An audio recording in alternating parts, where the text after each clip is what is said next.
मैंने कभी नहीं सोचा था कि मेरी नानी की विरासत मेरे लिए एक डरावना रहस्य बन जाएगी। ये कहानी एक पुराने घर, 3 दरवाजों और एक ऐसी गलती की है जिसका अंजाम अब भी मुझे डराता है। कुछ महीनों पहले मेरी नानी गुजर गई। उनके जाने के बाद मुझे उनका पुराना गांव वाला घर विरासत में मिला। मैं पहली बार उस घर में अकेली गई थी। बाहर बारिश हो रही थी और अंधेरे में वो घर किसी भूतिया हवेली से कम नहीं लग रहा था। मैंने अंदर कदम रखा।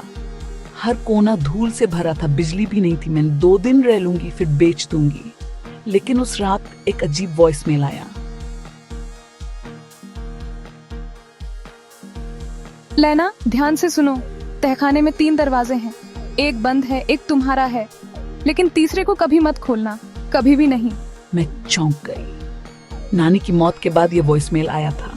उन्होंने मरने से पहले मुझे कोई चेतावनी दी थी, लेकिन क्यों? दूसरे दिन मैं खुद को तहखाने के सामने खड़ा पाया। एक पुराना ताला लगा था, नानी की चाबी से वो खुल गया। वहां 3 दरवाजे थे। पहला चेन से बंद, दूसरा आधा खुला, लेकिन तीसरे में कोई हैंडल नहीं था। सिर्फ एक अजीब सा निशान, एक त्रिकोण, एक वृत्त के अंदर। जैसे ही मैंने तीसरे दरवाजे को छुआ, मैं डर के मारे पीछे हट गई। उस रात सोने की कोशिश की, लेकिन आवाजें पीछा नहीं छोड़ रही थी। तूने उसे खोला। डिस्टॉर्टेड, कांपती आवाज। मुझे लगा मैं पागल हो रही हूँ। लेकिन मेरे कदम फिर तहखाने की तरफ बढ़ने लगे, जैसे कोई मुझे बुला रहा हो। इस बार तीसरा दरवाजा खुद खुला हुआ था, उसके पीछे सिर्फ अंधेरा।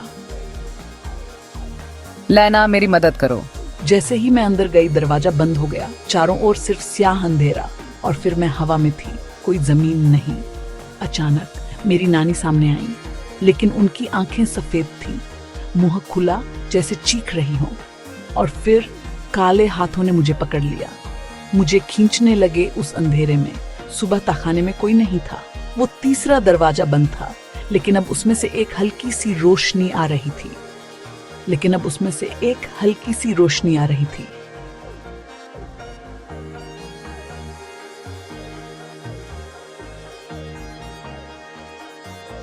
तूने उसे खोल दिया लेना, अब तेरी बारी है अगले को चेतावनी देने की।